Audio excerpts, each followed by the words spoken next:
నమస్తే, welcome to Mahanagar. ముఖ్యంగా తెలంగాణ రాష్ట్ర వ్యాప్తంగా కూడా ఏదైతే లంబాడీలు వర్సెస్ ఆదివాసీలు అన్నట్టుగా మారుతుంది. పూర్తిగా కూడా బల ప్రదర్శనలు అయితే చేసుకుంటున్న పరిస్థితి ఉంది. వాళ్ళ మీద వీళ్ళు, వీళ్ళ మీద వాళ్ళు బల ప్రదర్శనలు చేసుకుంటున్న పరిస్థితి కూడా ఉంది. దీనికి సంబంధించి ముఖ్యంగా ఎస్టీ జాబితాల నుంచి లంబాడీలను తొలగించాలంటూ కూడా ఇటు ఆదివాసీ సంఘాల నాయకులు కావచ్చు, లేకపోతే విద్యార్థి సంఘాల నాయకులు కావచ్చు, వీళ్ళందరూ కూడా ఉద్యమానికి అయితే శ్రీకారం చుడుతున్న పరిస్థితి ఉంది. మాట్లాడే ప్రయత్నం చేద్దాం. నాతో పాటు సహమైన పాపరావు ఉన్నాడు, ముఖ్యంగా ఆదివాసీ యూనియన్కి సంబంధించి కూడా ఉన్నాడు. అన్న నమస్తే.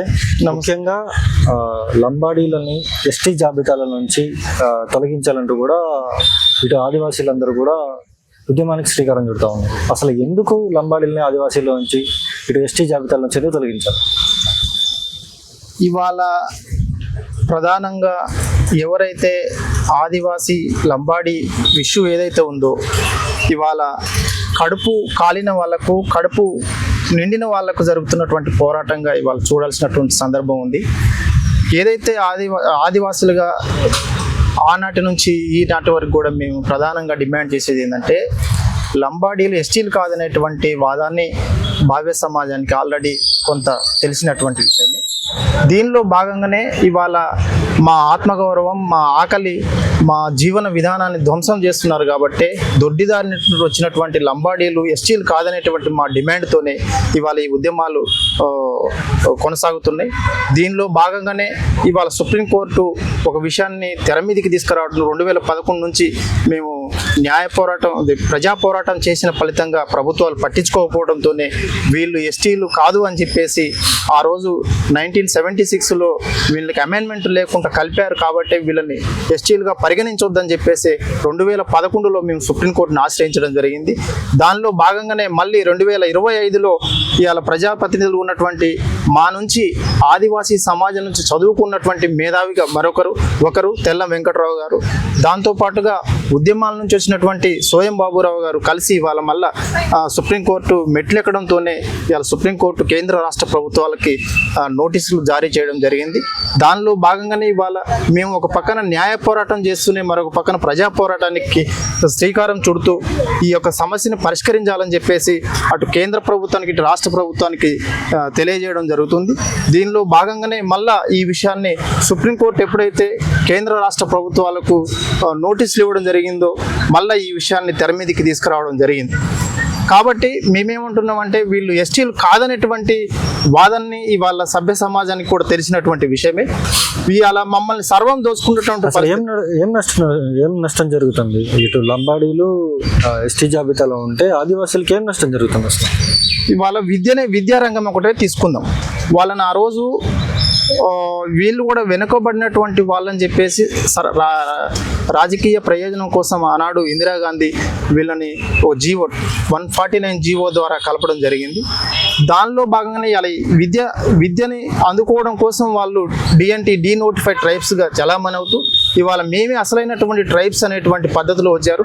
ఇవాళ ప్రాథమిక విద్య చూసుకుంటే ఆనాడు నుంచి ఈనాటి వరకు ప్రాథమిక విద్యలో ఇవాళ మా యొక్క పరిస్థితి ఏంటంటే, టీచర్లు వాళ్ళే ఉంటారు.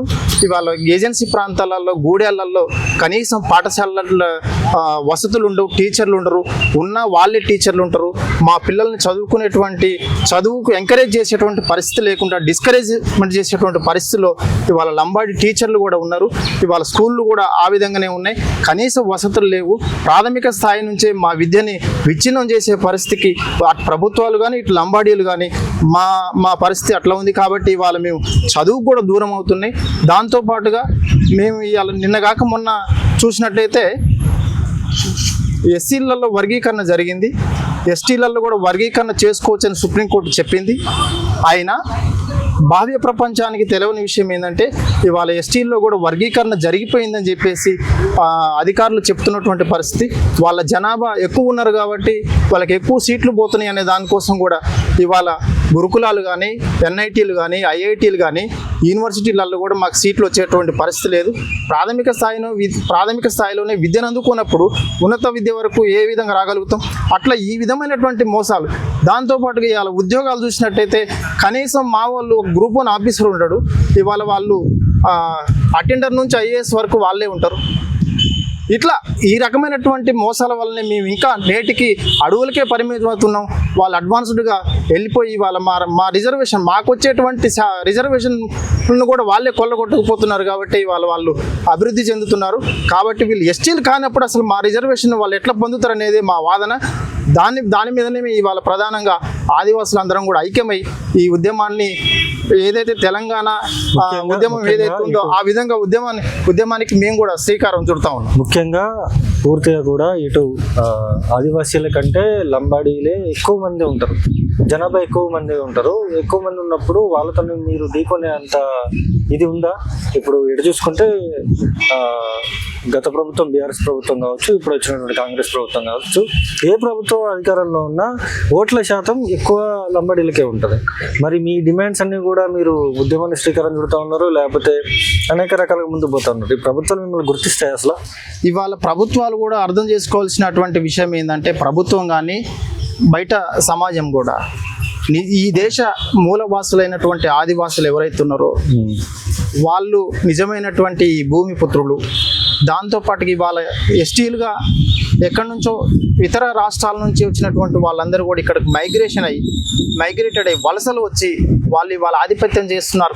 వాళ్ళ వలసలు పెరిగినాయి కాబట్టే మా ప్రధానమైన డిమాండ్ వలసలు పెరిగినాయి కాబట్టే ఇవాళ వాళ్ళ జనాభా పెరిగింది తప్ప వీళ్ళందరూ కూడా అక్కడ నుంచి వచ్చినటువంటి ఇక్కడ ఉన్నటువంటి వాళ్ళు కాదు, ఎస్టీలు కాదని చెప్పేసి మేము చెప్తున్నాం. నిజమైన ఎస్టీలు ఎవరు అంటే, నిజమైన రిజర్వేషన్లు అనుభవించాల్సింది ఎవరంటే ఈ దేశం మూలవాసులైన ఆదివాసులని చెప్పేసి చెప్పదలుచుకున్నాం. ప్రభుత్వాలు కూడా ఆ పద్ధతులను చూడాలి. ఇవాళ ఎక్కడి నుంచో వచ్చినటువంటి వాళ్ళు ఓట్ బ్యాంకును చూస్తున్నారు తప్ప మరి ఇక్కడ పుట్టి పెరిగినటువంటి ఇక్కడ తరతరాలుగా నివసిస్తున్నటువంటి ఆదివాసులని ఎందుకు వీళ్ళు ఓట్లు వేయట్లేదు? ఈ ప్రభుత్వాలకి వీళ్ళ ఓట్లు అవసరం లేదా అనేది మా ప్రధానమైన డిమాండ్. ఇవాళ వాళ్ళు కూడా సోదరులు కూడా ఒక రకమైనటువంటి బ్లాక్మెయిల్ రాజకీయాలు చేస్తున్నారు. దాన్ని ఈ రాష్ట్ర ప్రభుత్వం కానీ కేంద్ర ప్రభుత్వం కానీ ఒకసారి ఆలోచించాలి. ఎందుకంటే ఇవాళ అందరూ ఓట్లేసి ఎన్నుకుంటేనే ప్రజాప్రభుత్వం ఏర్పడ్డది.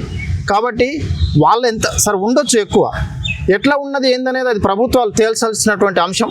కాబట్టి వాళ్ళ ఈ సమస్యను చూడవలసినటువంటి కోణం ఏదైతే ఉందో, ఇవాళ ఓట్ బ్యాంకు రాజకీయంగా చూస్తే మీకు నిజంగా చిత్తశుద్ధి ఉంటే, ఆదివాసుల పైన చిత్తశుద్ధి అనేది ఉంటే ప్రభుత్వాలకి నిజంగా ఈ సమస్యను పరిష్కారం చేసే దిశగా ఆలోచన చేయాలి.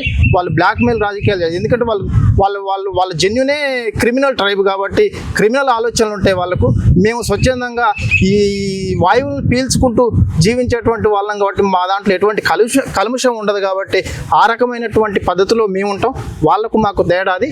ఆ పద్ధతిలో ఈ ప్రభుత్వాలు ఆలోచన చేసి ఇవాళ ఈ సమస్యను పరిష్కారం చేసే దిశగా ఇప్పుడు సుప్రీంకోర్టు ఇచ్చినటువంటి నోటీసులు ఏవైతే ఉన్నాయో దానికి ప్రభుత్వాలు ఇక్కడ ఓట్ బ్యాంకు రాజకీయాలు అనేది కాకుండా చూసి ఆ విధంగా ఆదివాసులకు న్యాయం చేసే విధంగా కృషి చేయాలని చెప్పేసి మేము కేంద్ర రాష్ట్ర ప్రభుత్వాలకి విజ్ఞప్తి చేస్తా ఉన్నాం. ముఖ్యంగా ఎవరైతే ఇప్పుడు కాంగ్రెస్ పార్టీలో ఉన్నటువంటి మంత్రులు, ఆదివాసీ మంత్రులు కూడా ఉన్నారు. ఆదివాసీ మంత్రి సీతక్క కూడా ఇంతవరకు కూడా ఆదివాసులను పట్టించుకోలేదు. ఈ అంశం మీద కనీసం ఒక మాట కూడా మాట్లాడలేదు. ఆదివాసీలే ఇటు ఇదవుతున్నారు తప్పించి ఇంతవరకు సీతక్క కూడా మాట్లాడట్లేదు అని చెప్పేసి చాలా మంది నాయకులు మాట్లాడుతున్నారు. నిజంగా సీతక్క దగ్గర నుంచి మీకు సపోర్ట్ ఉందా? ఖచ్చితంగా ఇవాళ ఆదివాసీలు సామాన్యుల నుంచి ప్రజాప్రతినిధుల వరకు మినిస్టర్ల వరకు ఎవరైతే ఉన్నారో మేమంతా కూడా ఒకటిగానే ఉన్నాం. ఎక్కడ కూడా మా మధ్యన భేదాభిప్రాయాలు లేవు. అది భావ్య సమాజం అట్లా ఊహించుకుంటే మేమేం చేయలేము. కాబట్టి ఏంటంటే ఇవాళ మినిస్టర్గా ఉన్న సీతక్క కూడా ఆదివాసీ బిడ్డను. ఆదివాసులకు అన్యాయం జరుగుతున్నప్పుడు ఖచ్చితంగా మాట్లాడుతుంది. ఆల్రెడీ ప్రభుత్వం దృష్టికి తీసుకెళ్లారు. వాళ్ళ ప్రయత్నాలు వాళ్ళు చేస్తున్నారు. ప్రజలు చేస్తున్నారు. వివిధ సంఘాలన్నీ కలిసి ఒకటిగా ఈ ఉద్యమాన్ని ఏ విధంగా తీసుకుపోవాలనేటువంటి ఆలోచనలో ఉన్నారు. ఇవాళ ఆదివాసులు అందరూ కూడా ఐక్యమై ఈ ఉద్యమాన్ని ముందుకు తీసుకుపోయే క్రమంలో మా జాతికి జరుగుతున్నటువంటి అన్యాయాన్ని ఈ సమాజానికి తెలియపరిచే విధంగా కార్యక్రమాలు రూపొందిస్తున్నారు. ఇవాళ ప్రజాప్రతినిధులు ఉన్నటువంటి వాళ్ళు కూడా వాళ్ళే కేసు వేసారు కదా. ప్రజాప్రతినిధులు తెల్లం వెంకటరావు ప్రజాప్రతినిధి భద్రాచలం ఎమ్మెల్యేనే కదా. కాబట్టి ఇవాళ జాతి కోసం ఆలోచిస్తున్నారు కాబట్టి ఈ రోజుకు స్వాతంత్రం వచ్చి 78 ఏళ్ళు గడుస్తున్నా ఈనాటికి కూడా మనకి జరుగుతున్న అన్యాయాలని ఎవడు ప్రశ్నించడు. మనం మొదటి తరంగా ఉన్నటువంటి వాళ్ళం, మనం కూడా ప్రశ్నించకపోతే ఈ జాతికి ద్రోహం చేసిన వాళ్ళం అవుతాం అని చెప్పేసి మా యొక్క ప్రజాప్రతినిధులు కూడా ఆ విధమైనటువంటి ఆలోచన చేసి ఇవాళ సుప్రీంకోర్టు వరకు పోయినరు. ఈ ప్రభుత్వంలో భాగంగా ఉన్నాం. ఈ ప్రభుత్వం కూడా ఆ విధంగా ఆలోచన చేయాలని చెప్పేసి వాళ్ళ ప్రయత్నాలు కూడా జరుగుతున్నాయి. ఇవన్నీ కూడా జరుగుతున్నాయి. కాబట్టి మా న్యాయమైన డిమాండు, మాకు ధర్మం వైపు మేము ఉన్నాం కాబట్టి ఆ ధర్మం మా వైపు విజయం చూపిస్తుంది అనే ఆశతోనైతే ఆదివాసులుగా మేము ఉన్నామని చెప్పేసి చెప్తాం. ముఖ్యంగా ఆదివాసీ సంఘాల నాయకులు ఎక్కడికక్కడ ఇచ్చేస్తున్న పరిస్థితి ఉంది. ఇటు పూర్తిగా కూడా మారుమూల ఏజెన్సీ ప్రాంతాలలో ప్రజలను కూడా చైతన్యవంతం చేస్తున్న పరిస్థితి కూడా ఉంది. పూర్తిగా కూడా ఆదివాసీలకు సంబంధించి లంబాడి గోబ్యాక్ అనే నినాదం కూడా ముందుకు తీసుకెళ్తా ఉన్నారు. ఇప్పుడు దీనివల్ల అసలు ఆదివాసీలకి ఇది జరిగే అవకాశం ఉందా? ఖచ్చితంగా ఆదివాసులకు న్యాయం జరుగుతుంది, ఆ నమ్మకం ఉంది. ఎందుకంటే మా విలవేల్పులు 750 విలవేల్పుల యొక్క కృపా కటాక్షాలు మాకున్నాయి. కాబట్టి ఆదివాసులు ఈ ప్రకృతిని ఆరాధించేటువంటి వాళ్ళు కాబట్టి ఆ విధమైనటువంటి పోరాటానికి మేము కూడా సిద్ధమవుతా ఉన్నాం. ఖచ్చితంగా వీళ్ళు ఎవరైతే వీళ్ళని ఎస్టీ జాబితా నుంచి తొలగిస్తే కనీసం ఇప్పుడున్నటువంటి సమాజంలో ఈ వర్గాలు ఏవైతే ఉన్నాయో ఇప్పటి వరకు వెనకబడి ఉన్నటువంటి వర్గానికి చెప్పుకుంటున్నటువంటి ఆదివాసులు ఎవరైతే ఉన్నారో వాళ్ళకి 100% న్యాయం జరుగుతుంది అనేది మాకు ఆ నమ్మకం ఉంది. కోర్టుల మీద కూడా మాకు విశ్వాసం ఉంది. ఆ పద్ధతిలోనే మేమందరం కూడా సంఘాలు కానీ ఎక్కడ కూడా అన్ని సంఘాలు కూడా ఇవాళ 30 సంఘాలుగా ఏకమయ్యి ఒక జేఏసీగా ఫామ్ అయ్యి ఇవాళ గ్రామీణ ప్రాంతం నుంచి ఉద్యమాన్ని దాన్ని మళ్ళీ ఢిల్లీ స్థాయికి తీసుకుపోయేటువంటి పద్ధతుల్లో మా సమాజం అంతా కూడా సమాహితం అవుతుంది. దానికి ఆల్రెడీ కార్యాచరణ జరిగింది.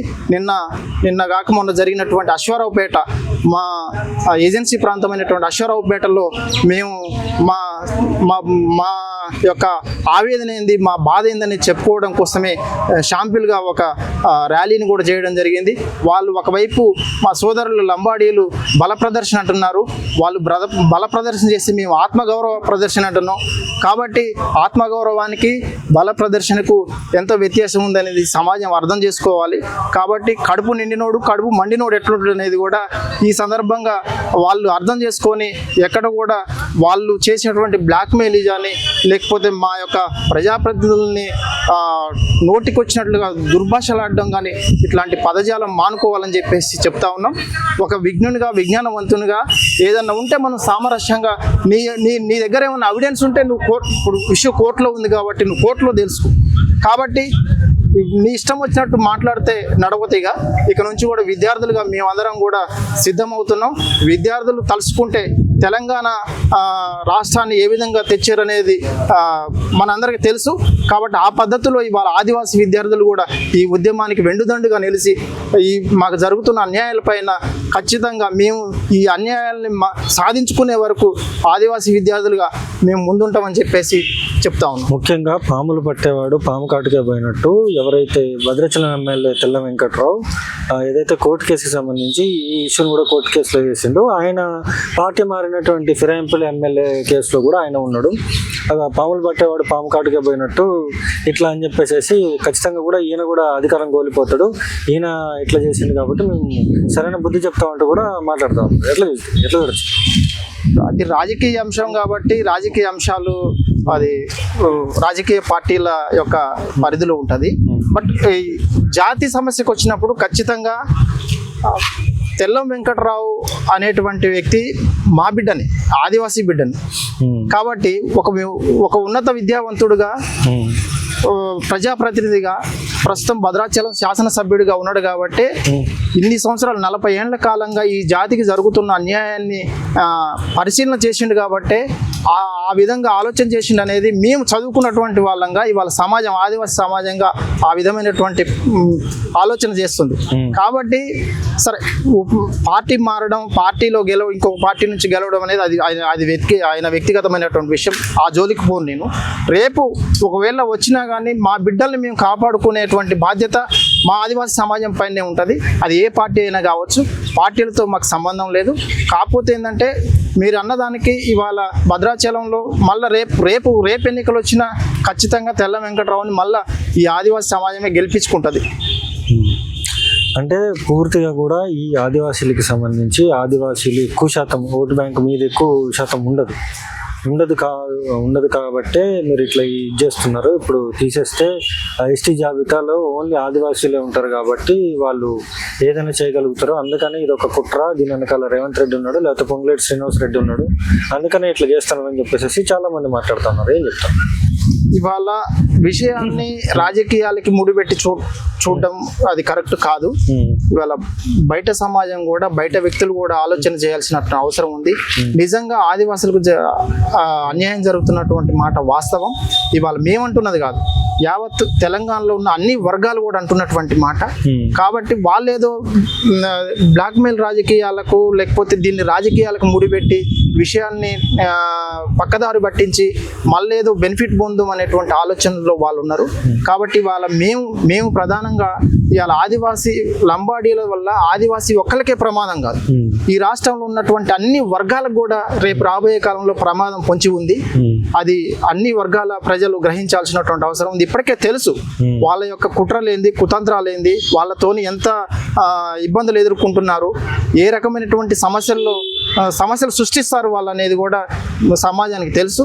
కాబట్టి ఆ పద్ధతిలో ఇవాళ ఆదివాసులు చేస్తున్నటువంటి న్యాయమైన పోరాటానికి కూడా ఈ సమాజంలో ఉన్నటువంటి ప్రతి ఒక్క వర్గాల నుంచి కూడా సపోర్టు ఉండాలని కోరుకుంటున్నాం.